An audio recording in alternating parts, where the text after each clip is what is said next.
em Atos, no capítulo 1.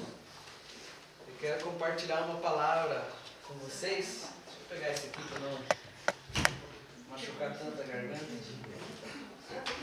Aí, agora melhorou.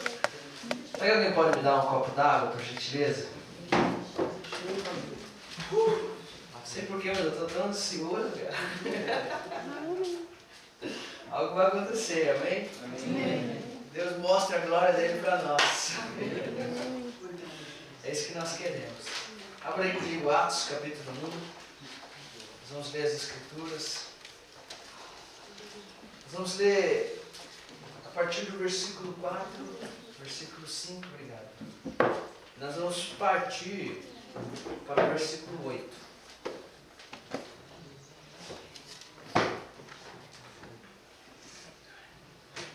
Todos encontraram?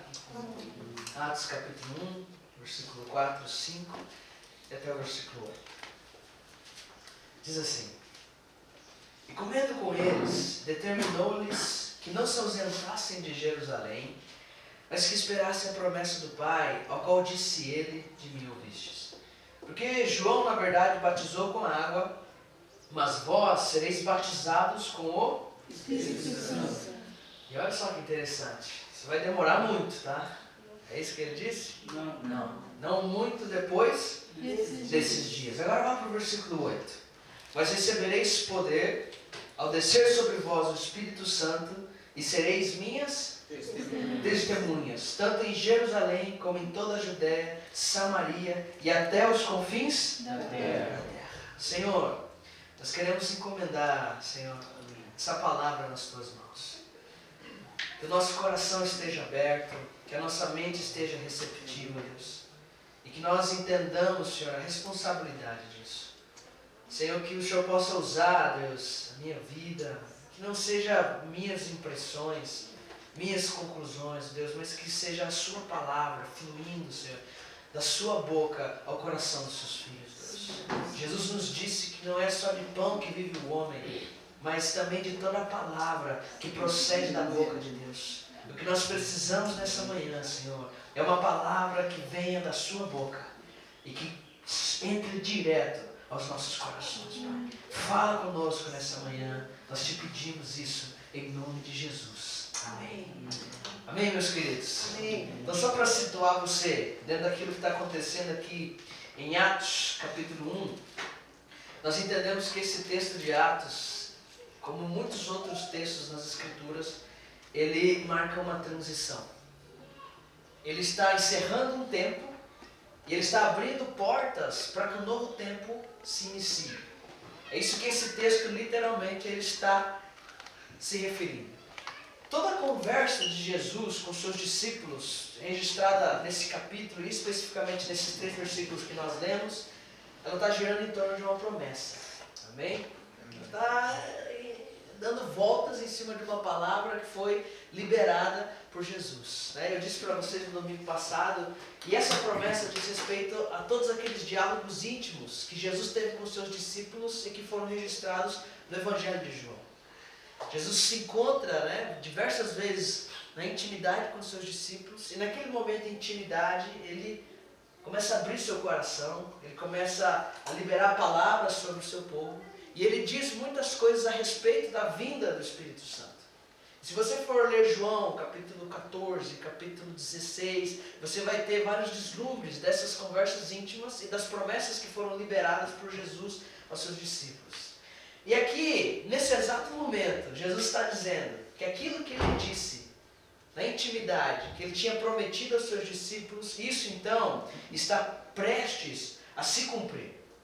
Mas a forma como isso vai se cumprir, exige uma atitude dos discípulos. E Jesus diz, enquanto estava comendo com eles, ele determina algo para eles e ele diz assim, 2 coisas que são extremamente importantes para nós e que nós devemos considerar. A primeira, que eles não poderiam se ausentar de Jerusalém. E segundo, que eles deveriam esperar pela promessa que tinha sido dita e que tinha sido prometida pelo Pai. A promessa que nós sabemos que se Jesus não fosse, o Consolador não viria. O Espírito Santo não seria derramado.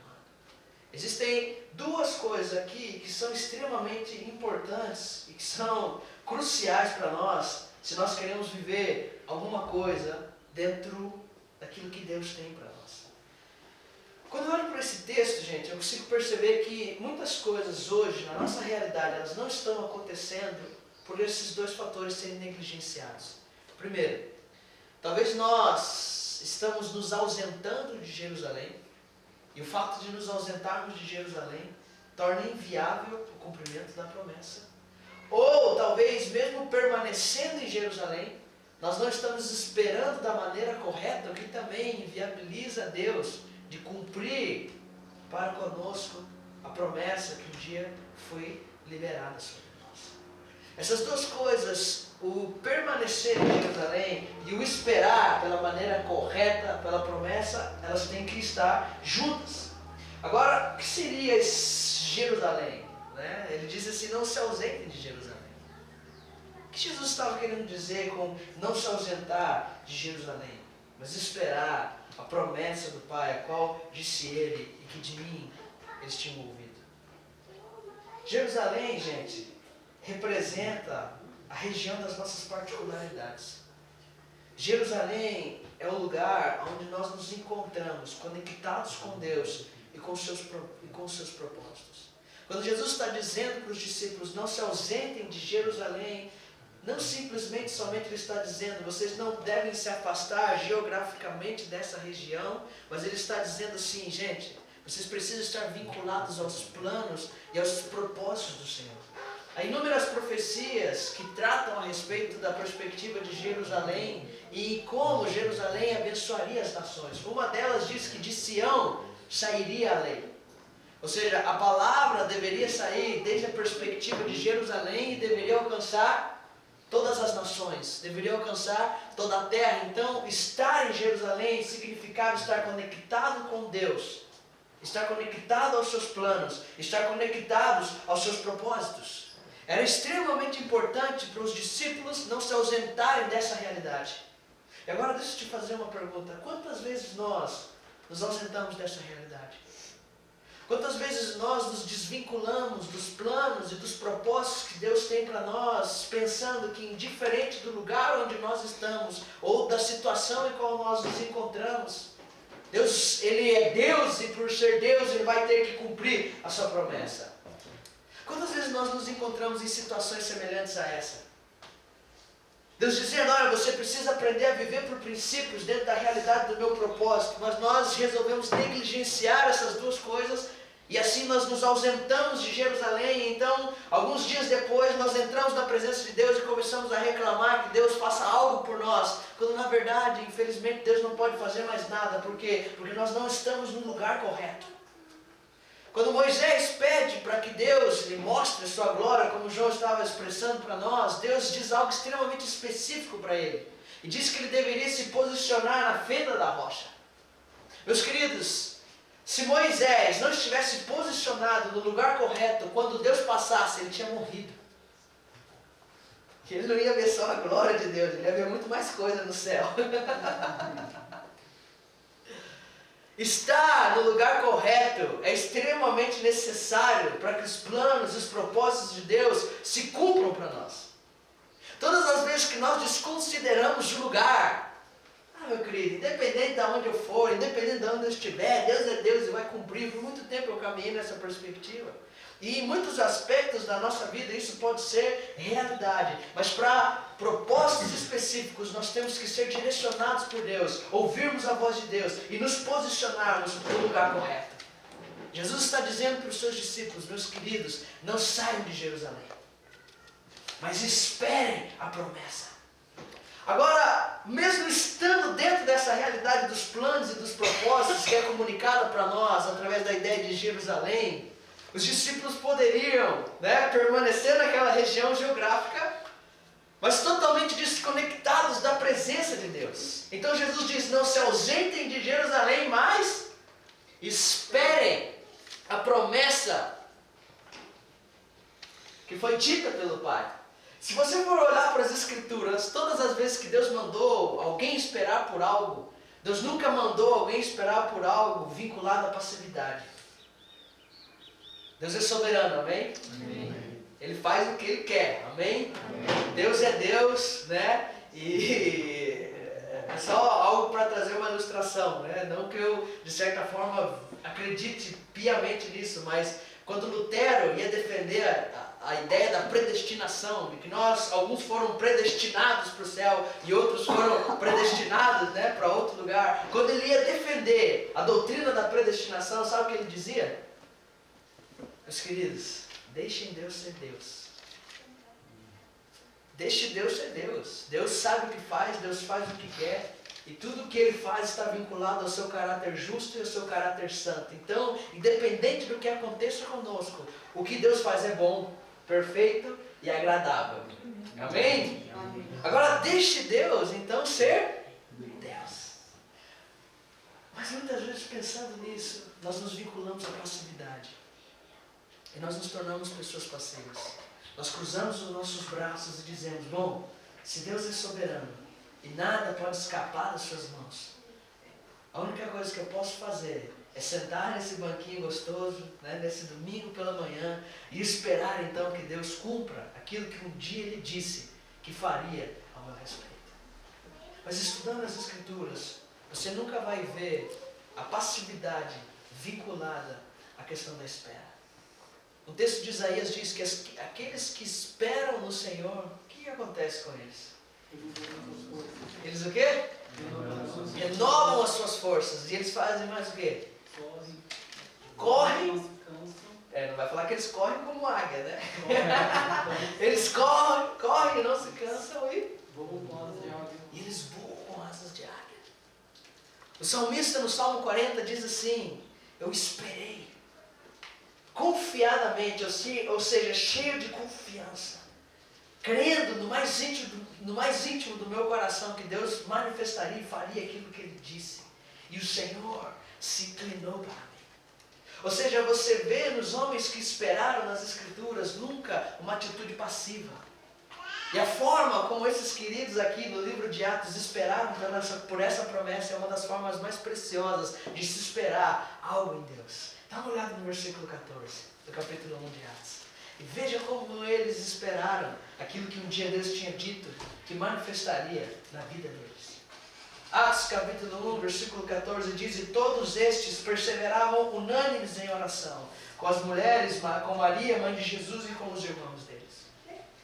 Como é que eles esperaram por essa promessa, gente? Orando, buscando a presença de Deus. Eles estavam conectados com Deus dentro da realidade dos seus planos e propósitos, dentro da perspectiva de Jerusalém, mas eles não cruzaram os braços. Eles permaneceram orando. Eles permaneceram buscando a presença de Deus. E pelo fato deles permanecerem buscando a presença de Deus, eles sabiam que era simplesmente e somente uma questão de tempo, porque aquilo foi dito por Jesus que não demoraria muito, seria em poucos dias. Eles seriam então revestidos do Espírito Santo, receberiam poder para se transformar em testemunhas. Ou seja, uma das coisas mais importantes para nós, no tempo que nós estamos vivendo hoje, dentro da realidade da igreja, é a oração. O povo de Deus precisa aprender a não simplesmente falar sobre Deus. Nós estamos aqui falando sobre Deus, falando sobre Sua palavra. O povo precisa aprender a falar com Deus. Nós precisamos aprender a orar. Porque é orando que nossas ansiedades, né? Muitas vezes nós temos que tomar um ansiolítico, né? E a empresa que mais cresce hoje é a empresa dos antidepressivos, dos ansiolíticos, e a gente sabe disso. É o melhor ramo, que é um ramo que dê dinheiro, vai estudar psiquiatria, né? Psicanálise e essas coisas.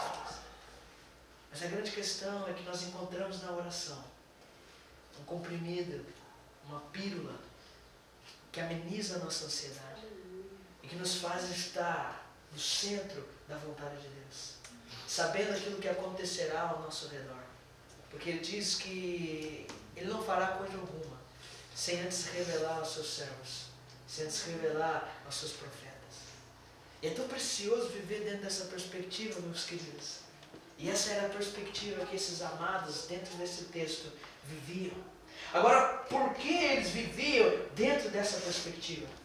Porque eles sabiam que algo sobrenatural viria sobre a vida deles. O versículo 5 diz, porque João, na verdade, batizou com água, mas vós sereis batizados com o Espírito Santo, não muito depois desses dias. A promessa que Deus tinha dado aos discípulos, ela estava relacionada a questões, diga assim, sobrenaturais. Agora, não o misticismo que envolve a realidade sobrenatural. Eu acredito que estava vinculado a literalmente a algo que está acima da perspectiva natural e dos meios naturais que Deus pode usar para agir e para manifestar a sua presença. Quando Jesus disse que João batizou, Jesus ele dá ênfase no elemento que foi usado por João para que João batizasse. Qual foi o elemento usado por João? Água é um elemento sobrenatural ou é um elemento natural? É natural. Agora, depois de enfatizar o elemento usado por João, Jesus vai enfatizar o elemento usado, né, por ele mesmo para batizar alguém. E qual é o elemento enfatizado por Jesus que seria utilizado no seu batismo? Diga assim, o Espírito Santo. O Espírito Santo. Fecha o olho assim, diga assim, Espírito Santo. Espírito Santo. Eu te amo. Eu te amo. Isso é precioso para mim. Isso é precioso para mim. Ele é precioso para nós. Você acredita que Ele está aqui? Amém. Então sinta a presença dele. Deixa Ele manifestar. Oh Senhor. Nós queremos ser batizados por Ti. Queremos ser inundados por Ti. Queremos receber as ondas do Seu amor, da Sua graça. Nós queremos. Nós precisamos. Oh, nós precisamos. Nós precisamos.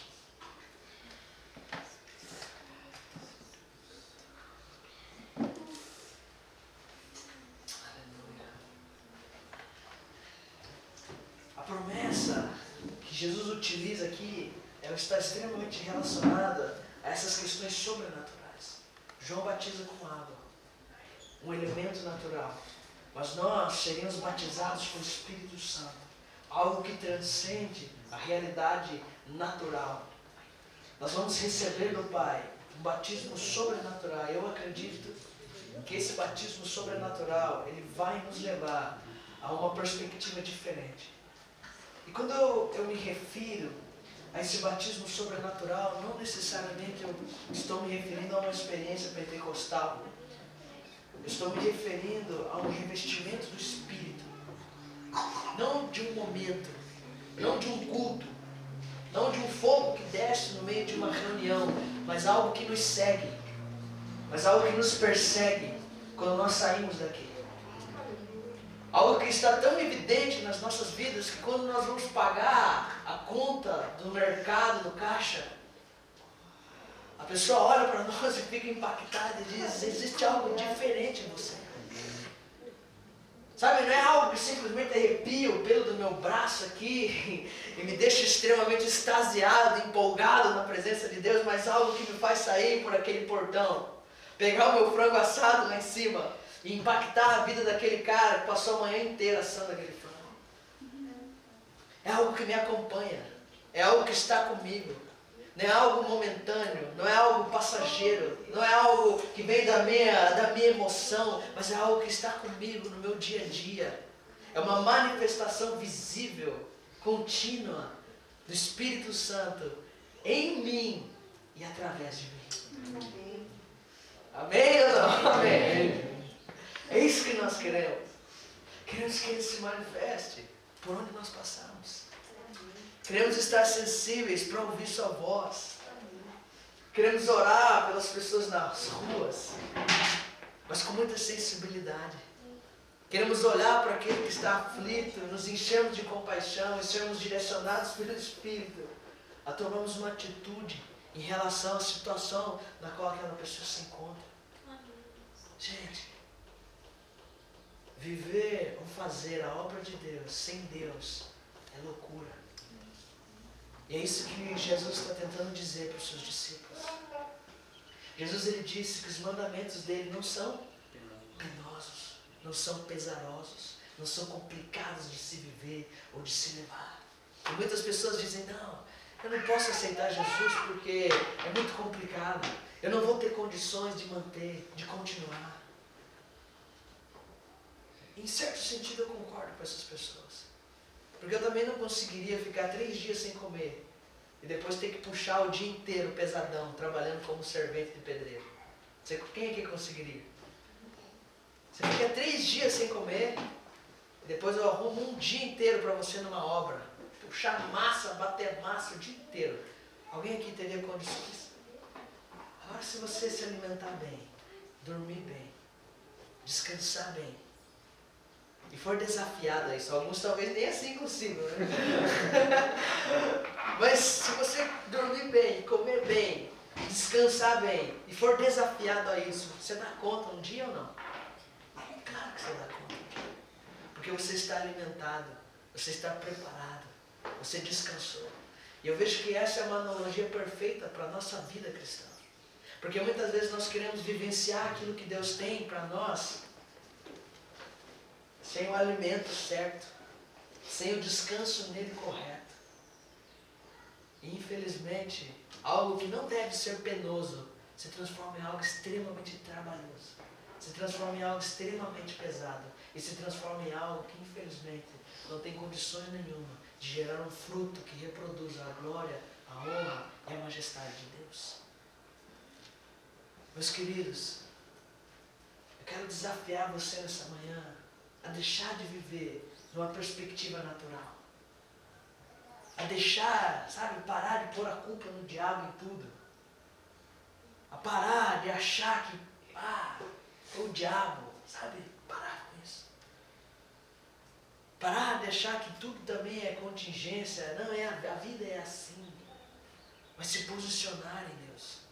E começar a transcender essa barreira dessas questões naturais. E começar a andar nessa perspectiva sobrenatural. Andar numa perspectiva onde o sobrenatural seja natural. E o natural seja sobrenatural. A ser um homem ou uma mulher que tenha discernimento para entender em que tipo de situação se encontra. Que tenha discernimento para entender qual é o próximo passo que precisa ser dado. Que tenha discernimento para perceber como o próprio Jesus agiria através do seu Espírito. Eu acredito que quando Deus nos batiza com o seu Espírito, Ele nos tira do plano natural, Ele nos leva ao plano sobrenatural. A água, sendo um elemento natural, ela tem capacidade de gerar resultados naturais. Agora o Espírito Santo, Ele é a própria manifestação do sobrenatural de Deus, então nós temos resultados sobrenaturais. Na tarefa da pregação do Evangelho, na tarefa que nós temos como cristãos, da vivência da vida cristã, do trabalho de Deus que precisa ser feito em nós, do trabalho que precisa ser feito através de nós, nós nunca vamos dar conta se nós não formos revestidos com o Espírito Santo. Nós nunca vamos dar conta se nós não nos prostrarmos diante de Deus e reconhecermos que mais do que estratégias, modelos, métodos, que mais do que coisas, nós precisamos da presença de Deus nas nossas vidas. Mais do que técnicas, habilidades, mais até mesmo do que conhecimento, nós precisamos da presença de Deus nas nossas vidas. Porque é esse revestimento do Espírito que nos completa. E aonde existem debilidades em nós, esse Espírito vem e nos completa. Aonde não existem habilidades para determinada tarefa, é aí que esse Espírito vem e nos capacita. Aonde não existem condições para que algo seja realizado, é aí que esse Espírito vem e traz todas as condições necessárias para que nós possamos então viver aquilo que foi proposto por Deus para mim e que foi proposto por Deus para você. Amém. Eu dei para você o exemplo de Atos 19, você pode estudar em casa e perceber como Paulo chega em Éfeso e ele encontra ali 12 discípulos de Apolo. E a primeira pergunta que o apóstolo Paulo faz para esses homens é se eles tinham recebido o Espírito Santo. E eles dizem que não. Paulo então começa toda uma preparação, faz um batismo, ora por eles e eles recebem o Espírito Santo. E quando Paulo está orando para que eles recebam o Espírito Santo, esses 12 homens, eles começam a falar em línguas, eles começam a profetizar. E muitos de nós nos contentamos com essa realidade. E achamos que um homem cheio do Espírito fala em línguas e profetiza. Não é verdade? Meus queridos, e nós nos esquecemos o que acontece depois desse versículo. Paulo começa a pregar na sinagoga. E os judeus rejeitam sua mensagem. Paulo então separa os discípulos. E ele entra dentro da escola de Tirano. Se ele separa os discípulos, quais foram os homens que foram com Paulo? Os 12 homens que estavam em Éfeso. Eles foram separados por Paulo, são colocados na escola de Tirano. Paulo começa a treinar esses homens. E sabe qual é o resultado do Espírito Santo ter vindo e ter descido sobre a vida desses homens? É que no período de 2 anos, toda a Ásia ouve o Evangelho do nosso Senhor Jesus. Sabe, eles falaram em línguas, profetizaram, tiveram palavras de conhecimento, palavras de sabedoria, mas mais do que isso, esses homens impactaram os lugares por onde eles passaram. Esses homens transformaram a realidade dos lugares onde eles estavam. Esses homens, talvez eles revolucionaram o comércio, revolucionaram a vida religiosa, revolucionaram todas as perspectivas. Porque no período de 2 anos, toda uma região, e pegue o mapa e veja o tamanho da Ásia, né, da região habitada naquele tempo presente, e perceba como 12 homens cheios do Espírito Santo revolucionaram toda uma região. Sabe, gente, quando eu olho para esses textos, eu sou extremamente desafiado por eles. Porque enquanto esses homens não tinham sido revestidos pelo Espírito, eles eram 12 homens que estavam em Éfeso e que tinham um resultado extremamente natural. E sabe o que é o resultado natural? O resultado natural é um se aproxima, vem o outro. Aí daqui 5 anos vem mais um. Daqui 17 anos vem outro. Isso é o resultado natural. Mas agora, quando eles entraram numa perspectiva que estava além do natural, esses homens, eles revolucionaram o lugar onde eles estavam. Num período de 2 anos, toda uma região ouviu a respeito da realidade do Evangelho. Agora, o âmago de tudo aquilo que eu quero compartilhar com vocês está no versículo 8. Porque a questão não é simplesmente os dons que se manifestam, mas o poder que é evidente na vida de um homem que foi revestido pelo Espírito Santo. Eles oraram, eles profetizaram, mas mais do que isso, havia poder na vida deles. Esse poder resultou em Éfeso, na Ásia, sendo evangelizada num período de 2 anos. Eu e você recebemos o Espírito de Deus para que a gente não se mova mais numa perspectiva natural, mas para que a gente se mova numa perspectiva sobrenatural. E foi com essa promessa do Espírito que eles receberam poder para se transformarem em testemunhas. Olha comigo o versículo 8 do capítulo 1. Diz assim: mas recebereis poder ao descer sobre vós o Espírito Santo, e sereis minhas testemunhas, tanto em Jerusalém como em toda a Judéia, Samaria e até os confins da terra. Vamos orar para começar a pregação agora? Tem gente que fala: meu Deus, o arroz do fogo! Mas é o que eu quero compartilhar, está exatamente aqui com você. Diz que eles receberam poder ao descer sobre eles quem? O Espírito Santo. E eles seriam o quê? Seriam, diga assim, testemunhas.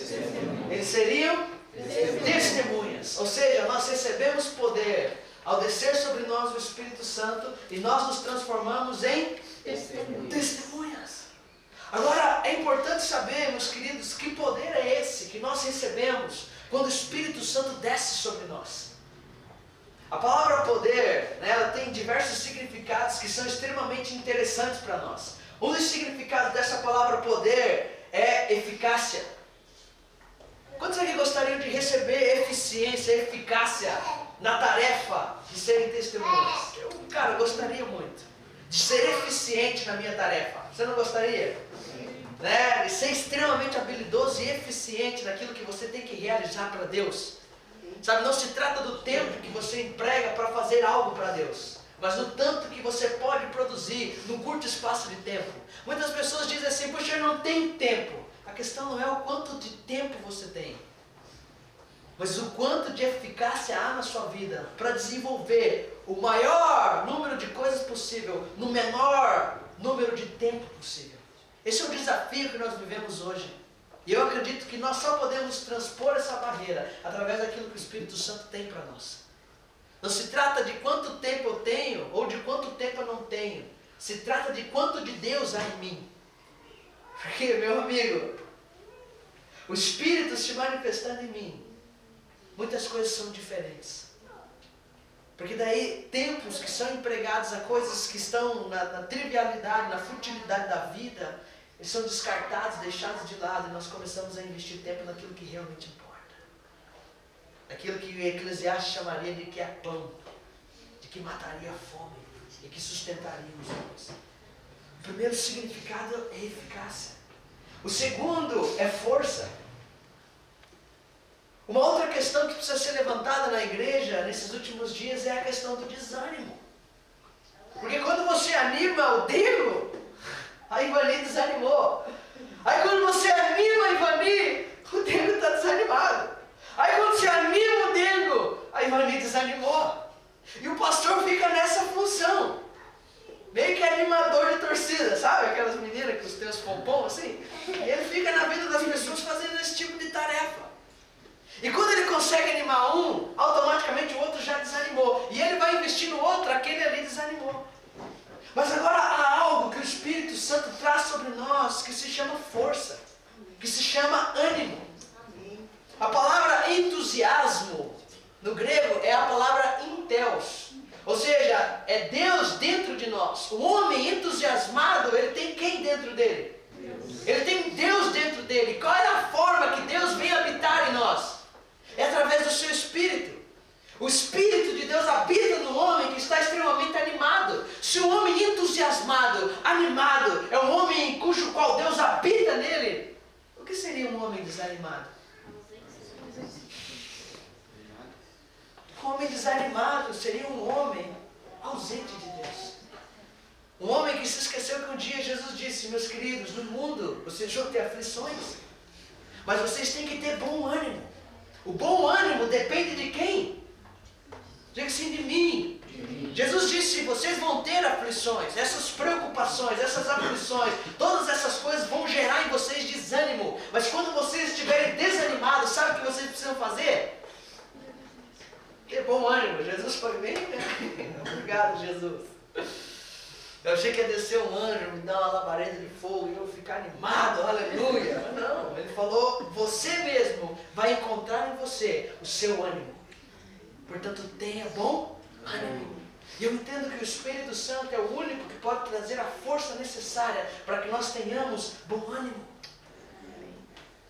Essa palavra também significa capacidade. Porque nunca na história da igreja talvez se ouviu tanto a questão, eu queria tanto fazer, mas coitadinho de mim, eu não sou capaz. Você já ouviu isso em algum lugar por aí? Irmão, eu preciso que você faça tal coisa na igreja. Não, meu querido, eu não sou capaz. Eu não tenho condições. Não, deixa que o fulano faz. O fulano, ele é mais capacitado. Meus queridos, quando o Espírito Santo vem sobre nós, eu não estou dizendo que não existam desafios para nós. Porque desafios diariamente virão. Em todas as áreas das nossas vidas. Na nossa área familiar, na nossa área profissional. Mas agora quando o Espírito Santo está nos guiando, nos dirigindo, quando nós estamos revestidos por Ele, quando um desafio vem, nós vamos ter toda a sabedoria necessária para transpor a barreira nesse desafio. Amém. Nós sabemos qual decisão tomar para que aquele desafio seja vencido por nós. Por quê? Porque Ele está nos capacitando.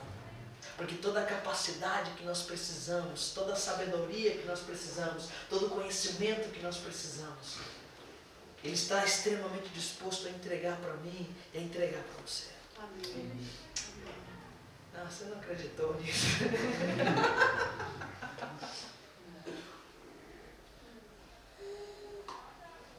Qualquer dia eu ainda vou conseguir convencer você com uma pregação.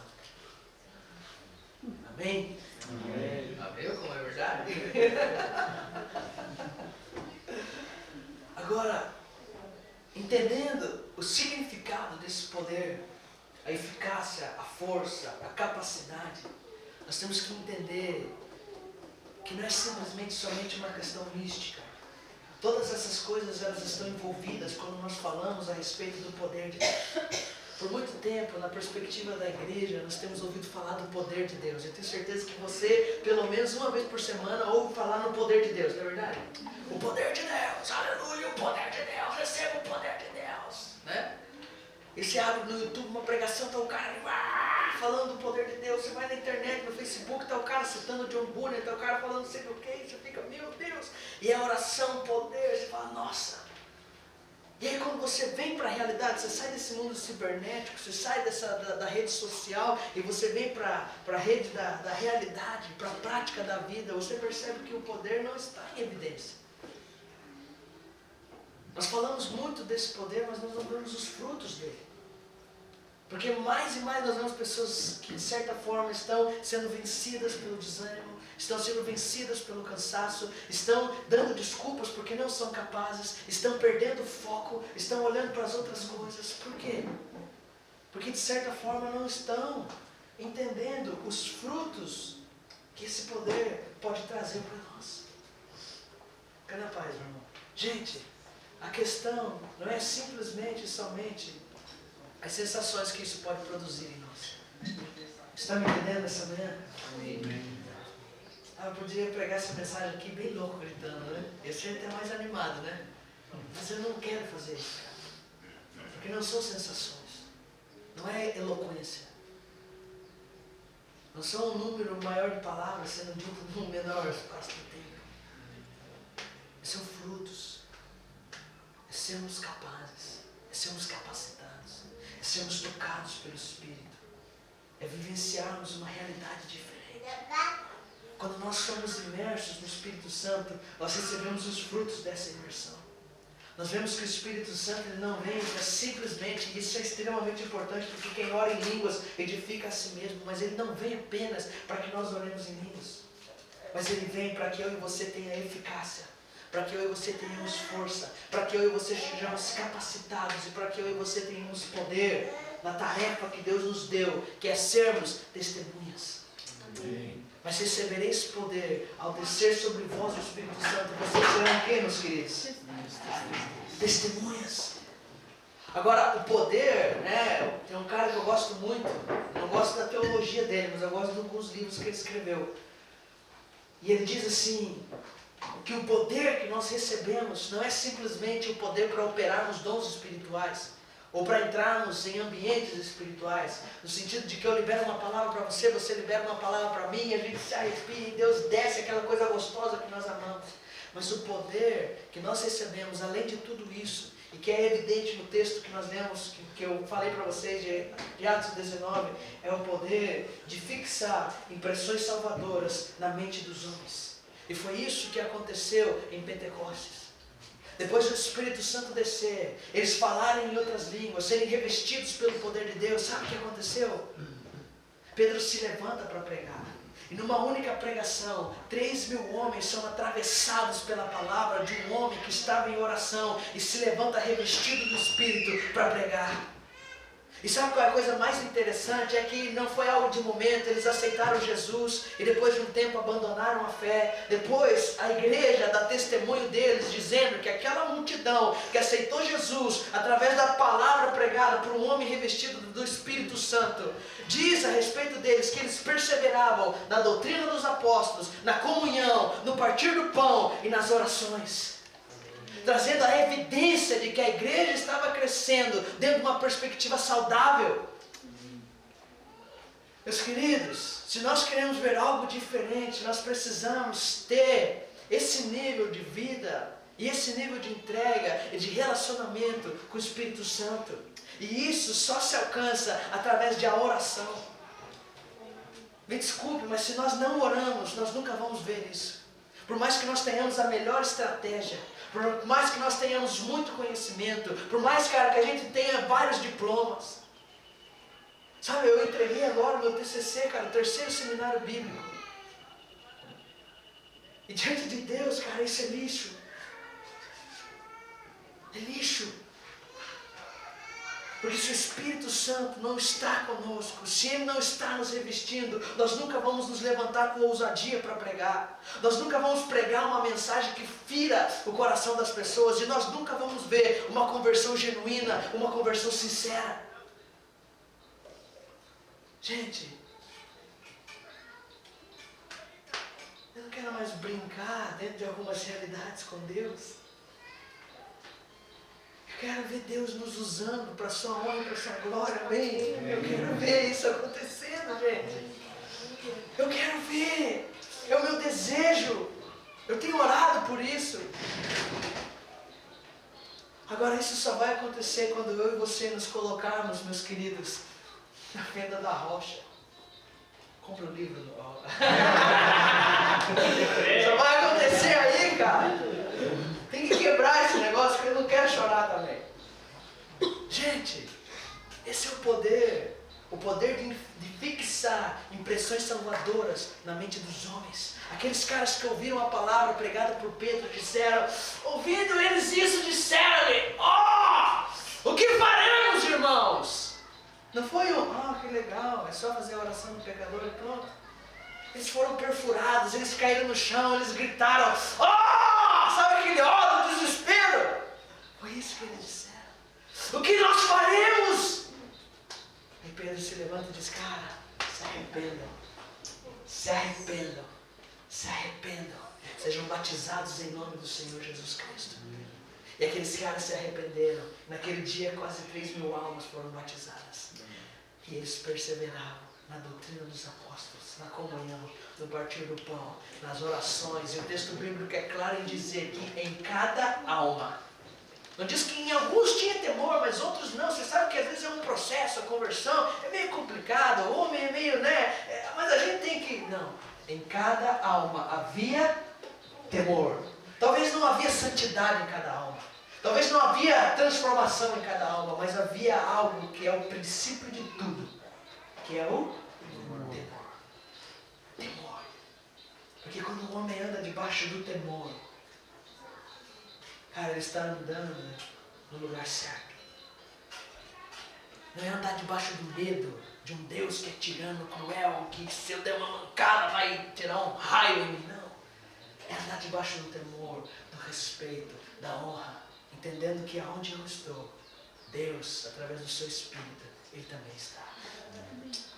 Meus queridos, e a coisa mais interessante é que o poder vem sobre nós para nós sermos testemunhas. Testemunhas. E a palavra testemunhas é a palavra que mais me impressiona. É a palavra desse texto que mais me impressiona. É a palavra que mais me chama a atenção. E de certa forma, essa pregação, ela tem me desafiado. Eu vou ser sincero para vocês aqui, eu prego faz tanto tempo. Mas todas as vezes que eu paro para ensinar isso, eu dou com a apostila do evangelismo. Tá? A gente ensina evangelismo no seminário. Só que todas as vezes que eu me deparo com essa realidade, eu penso, gente, é isso aqui, cara, que precisa acontecer conosco. Sabe, essa igreja começou no dia de Pentecostes, o Peter Wagner diz, que ela começou ali. Ela começou da oração comunitária.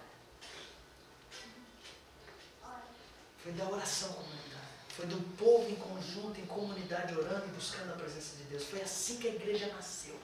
E se foi assim que ela foi gerada, no meio do fogo, como você acha que ela vai ser mantida, meu querido? Como? É dessa forma. É dessa maneira. E agora quando nós recebemos poder, ao descer sobre nós o Espírito Santo, ou seja, o Espírito Santo vem sobre nós, nós recebemos poder. E quando nós temos essa perspectiva do poder, nós nos transformamos em testemunhas. E a palavra testemunhas, no grego, é a palavra marturs. Você já ouviu esse termo em algum lugar? Marturs. Quem que é? Mártires. Você já leu o livro dos mártires? Vários homens foram mortos pela causa de Cristo. Em outras palavras, Jesus estava dizendo assim: meus queridos apóstolos, vocês vão receber poder. Eles, ao descer sobre vós o Espírito Santo, mas vocês vão se transformar em mártires. Opa! O poder e o Espírito nós queremos, martírio, jamais. Essa é a mensagem que a igreja moderna tem. Você vai ter poder, você vai ter o Espírito, aleluia! Mas quantos aqui querem ser martirizados pela causa de Cristo? Opa, não, sabe, eu tenho família, 4 filhos para criar, né? Agora eu tenho 2 para criar, então é essa lista, então não, né? Imagine a Márcia tão bonita e nova, viúva, não ia dar certo. Mas isso tem que mudar. Nós devemos anelar o poder. Nós devemos anelar o Espírito. E devemos anelar. Então agora vamos pegar o veneno, todo mundo vai tomar e coletivamente nós vamos... Não é isso que eu estou falando. E agora eu quero trazer um entendimento a respeito do que é ser um mártir, e com isso nós vamos encerrar para orar, porque eu sei que você já não aguenta mais. Amém? A palavra marturs, ela significa uma testemunha judicial. O mártir, uma testemunha, e também pode significar testemunho. Essa palavra, né, como já foi dito, ela dá origem ao termo mártires. A primeira coisa que é interessante é que Jesus deixa bem claro qual é o preço que os discípulos iam pagar pelo fato de assumirem a responsabilidade de serem testemunhas de Jesus. Mas eu entendo, gente, que quando um homem recebe o Espírito e está revestido com o poder do alto, esse homem, essa mulher, eles estão dispostos a qualquer coisa pela causa do Evangelho e por Jesus. Amém? Amém. Aleluia! Acho que eu glorifico aqui, sem problema. A gente dá um jeito, né, João? Tu bata, chuta, cabeceira. Mártir. Ela é uma pessoa que foi testemunha. Ela foi testemunha e virou um testemunho. Mártir é uma pessoa que mesmo depois da sua morte, ela continua pregando e ela continua ganhando pessoas para Jesus. Isso é um mártir. O mártir foi um cara que viveu com tanta intensidade a sua vida cristã, como testemunha, porque o texto não diz que nós daríamos testemunho, diz que nós seríamos testemunhas, porque é só sendo testemunhas que podemos dar testemunho. O problema da igreja hoje é que as pessoas querem dar um testemunho sem ser testemunha. Então, o que elas falam não condizem com o que elas fazem. E aí nós entramos numa complicação geral. Mas a questão não é tanto essa. Mas agora, olhando para essa perspectiva do mártir, gente, é um cara que viveu com tanta intensidade a vida cristã dele, que ele deixou um legado. Que ele deixa um legado, que ele deixa um testemunho. E aquele testemunho que ele deixou por viver com intensidade a vida cristã, ele continua pregando, mesmo depois que aquele cara morre. Os mártires mais respeitados da história da igreja foram aqueles que literalmente foram martirizados. A cabeça deles rolou pela causa do Evangelho. Esses são os mártires mais respeitados. Mas existiram mártires que foram mártires e que não necessariamente foram assassinados pela causa de Cristo. O apóstolo João, por exemplo, ele foi um mártir, foi uma testemunha, viveu com tanta profundidade a sua vida cristã, que mesmo depois da morte, com o legado que ele construiu em vida, ele continua nos discipulando, ele continua nos dando palavra, ele continua nos animando através das epístolas que foram escritas por ele, através do Evangelho que foi escrito por ele. Gente, nós recebemos poder e recebemos o Espírito para vivermos com tanta intensidade a nossa vida cristã, para que a gente construa um legado nessa terra, para que mesmo depois da nossa morte, esse legado continue pregando e continue ganhando pessoas para Jesus. Agora, esse nível de vida só pode ser alcançado quando nós recebemos o Espírito Santo. Porque só é através do Espírito que um homem e uma mulher de Deus pode construir um legado. Olha para o seu irmão e diga assim: o mártir é aquele que continua pregando, mesmo depois da sua morte. E isso só é possível se formos revestidos do Espírito. Gente, eu creio que o desejo de Deus é que nós vivamos com tanta intensidade a nossa vida cristã, que mesmo depois da nossa partida dessa terra, o nosso legado aqui continue em evidência na vida de muitos, ganhando ainda muitas pessoas para o nosso Senhor Jesus. O poder, o Espírito, ele causa isso na vida de um homem. Se nós dizemos hoje que temos o poder, que temos o Espírito, ótimo. Qual é o legado que nós estamos construindo?